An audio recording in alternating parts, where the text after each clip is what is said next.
Today, I'm out here by my boiler. I got my ladder sitting up on the roof. I got my cleaning brush out. We're gonna clean the chimney out. So right now it is calling for heat. I'm just down to a bed of coals, so we're gonna get the chimney cleaned out so that way it can blow out better, because I got a feeling it's getting plugged because I only did it before I started burning this year, and it's probably about that time. So there's my fancy little ladder that I have for getting up on the roof to clean it. Basically, them are just ladders from off of a grain bin we had laying around. So I'm like, you know what? I want to put two of them on there, because then I didn't need a ladder to get on the roof and then put my ladder on the roof. So I use that to climb up there, and then I get my other ladder set up, which you'll see here shortly, and we'll get that cleaned out.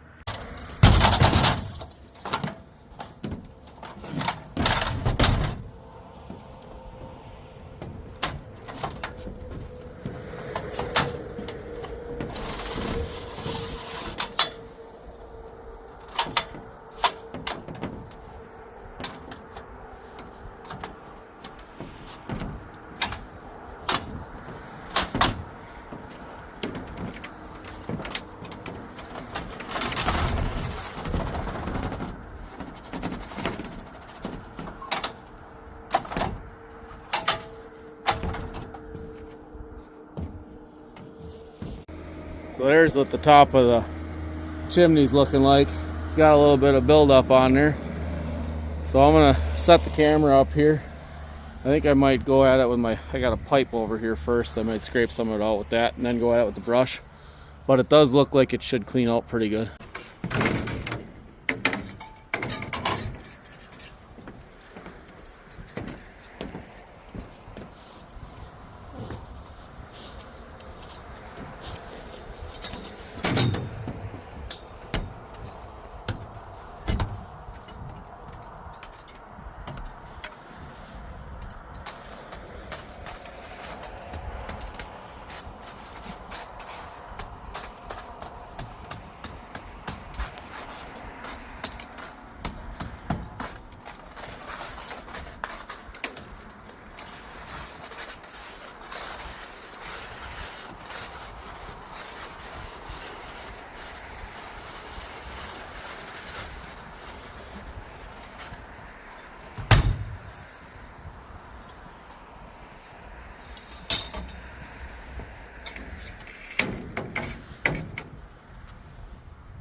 There, and just like that, it's cleaned out.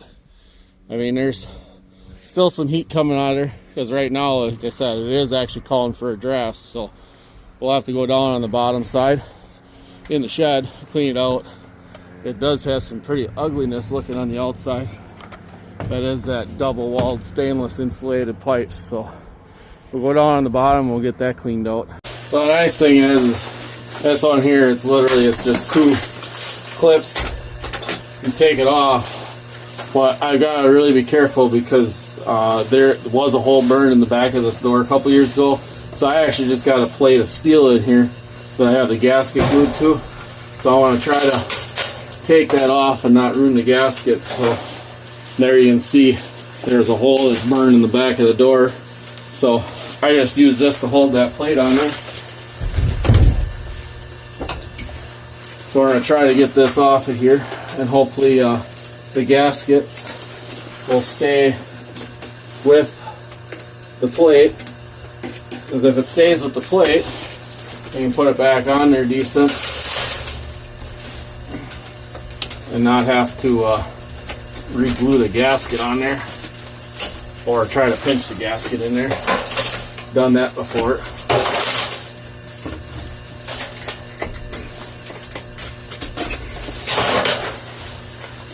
Looks like part of the gasket's still on the door.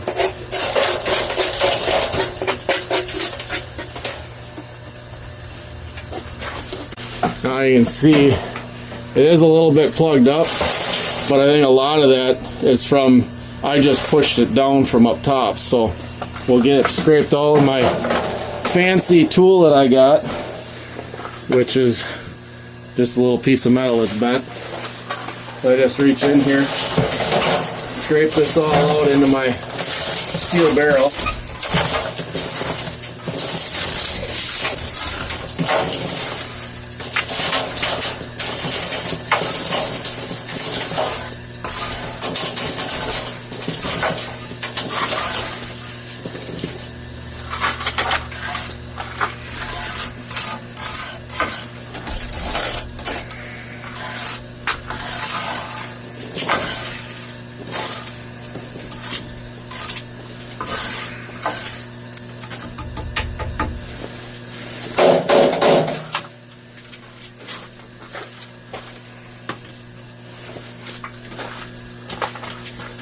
Yes, I forgot my mask, but this is working. Now I'm just gonna try to line this gasket all back up here.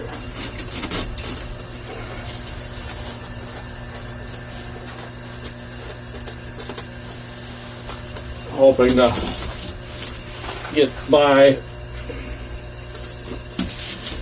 without re-gluing the gasket on, but I don't think I'm going to get it on there.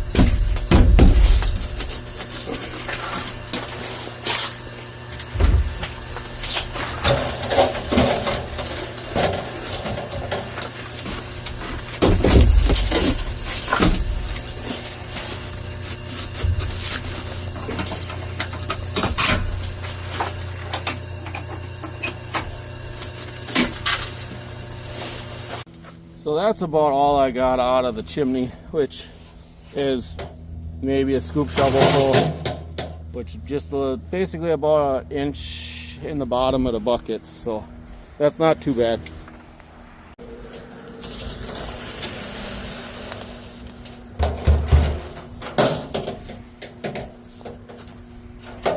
So that bucket right here is all my ash and creosote so far from this year, which I like to use these steel cans because I do spread that ashes on the driveway when it's really slippery. So now I have this one here empty, so I'll set it out here and we'll get the ash pan cleaned out.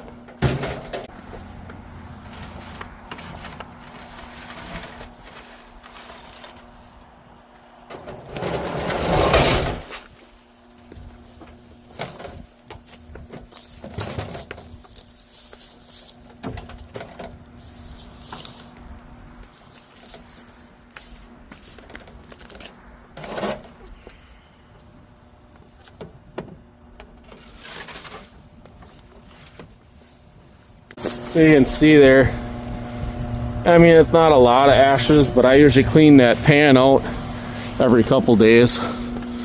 And then usually after I clean it out, I usually like to have a bed of coals like this, because then I usually break a lot of that down and through, which the nice thing is I don't have to scoop it all out. So usually I just push it back. When you get it pushed back far enough, there's a few grooves in there where it goes, where the ash will fall through. Try to get it back far enough. So I don't know if you can see in there, but there's a groove. that all that ash falls down and into the ash pan. There's 3 grooves in there. And then I just rake it forward. A lot of the ashes fall out of the, basically keep the coals in.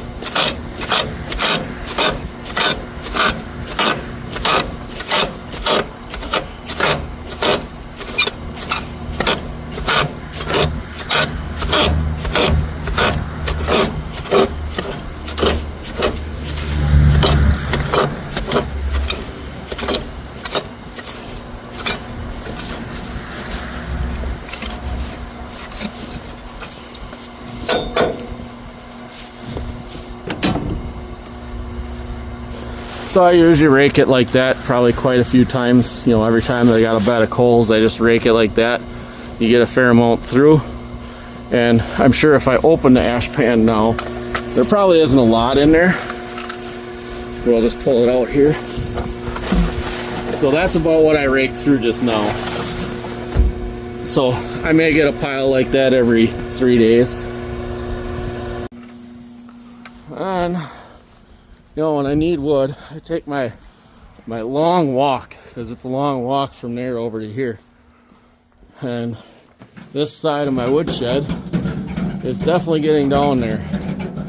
So one of the big controversies, oh, big ugly chunks. You know, a lot of people talk about them big chunks, big chunks, big chunks. Well, honestly, I like more of this size chunks, which that's maybe 4 inches square. I like that stuff better than this. So I'm going to load up a bunch of this in the wheelbarrow, and then I'll shove it in the boiler, and I'll kind of explain why I like the smaller splits that fit in better versus the big chunks.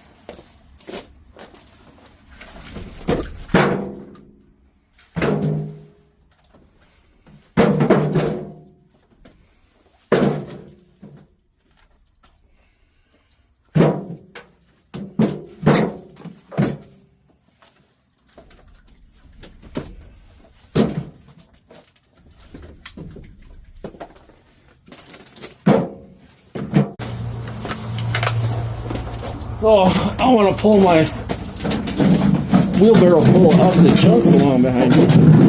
I'm going to see if I can tip it over. Try to do this one-handed. Yep, I lost half of it. That's what I get for trying to pull it with one hand. I'll pull it with one hand from this side. It'll probably follow me better.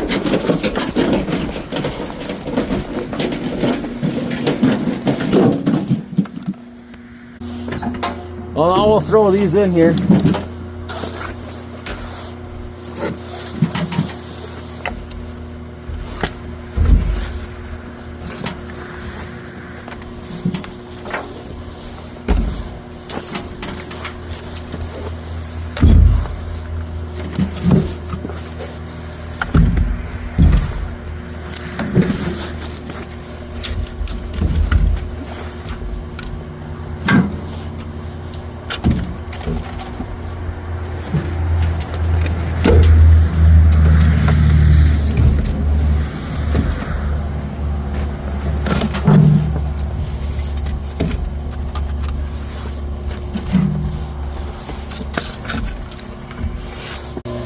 So there's 9 pieces thrown in the boiler. And you can see I have them in there. Probably the best I could get them in there. And that looks pretty ugly. But if I had more of that 4x4 splits, I would get a lot more wood in there. I'm gonna shut the door here. So what little bit was in the wheelbarrow was pretty light. So I like that 4x4, 4x6, even sometimes 2x6, you know, with splits, because I can pile it in there so much nicer and so much tighter. I actually get a longer burn on smaller splits than I do throwing big chunks in. Now, granted, I do have enough big ugly chunks because sometimes that's all you can do with them. So what I usually do is in the morning or at night when I want the longer burn time, I use the smaller splits now that I'm home, I fired this up now. I'll fire it up again yet before I go to bed. So I threw in a bunch of ugly chunks now. So these will be burned up pretty much before I go to bed tonight. So when I go to bed tonight, I'll fire up with some nicer stuff so that way I get a longer burn time. So it makes it till I get up tomorrow morning. So, but this is my Cozy Burn 250. It's definitely showing a little weather. The stickers are falling off. And I run dual controls. So I have this control set to run the damper fan, which is set lower than what the draft. So the draft will open first, and then I have a 5-degree differential before the fan kicks on. So the damper opens, and then it's actually got to drop 5 degrees before the fan kicks on. So in warmer weather, sometimes it runs just the natural draft. So the damper will open up and the fire will go before the fan has to kick on. And also, in the other sense, the fan shuts off before the fire is up to temp. So, well, you can see now, it is running and the fan is actually on. So, it's not smoking too bad. And I'm sure if we look in here, there's a pretty good fire roaring already.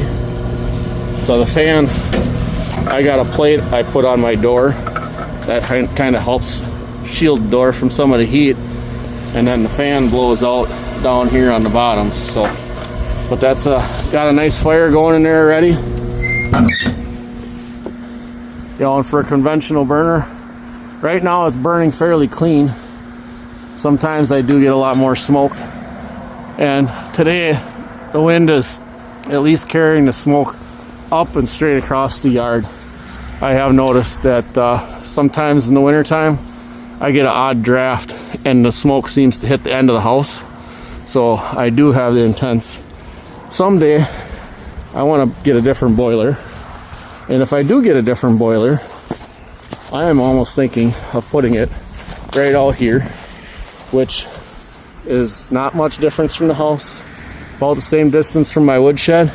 But then here, the smoke will completely be out of my yard. So that is one of my someday lists of things I want to do. But I would like to get a gasification boiler because I do burn dry wood, and this shed makes it so much easier to store wood. So normally this side will get totes set in. I got to get a bunch of totes dug out of the barn, but there is one more row in here, and I'll actually be to the back of my woodshed. So this shed is 20 feet wide, 20 feet long, and I got it divided down the middle so I can get a pretty good sized pile in here. It's 6 feet deep in the back, and usually I kind of pile it up like that. You know, it was always piled up pretty much to the roofs. So, and I usually always came out to about here, because on the other side, you know, I got to have a place to keep my grills. So I do spend time out here grilling. So thanks for watching, and we'll catch you on the next one. Well, we are getting a little more smoke now.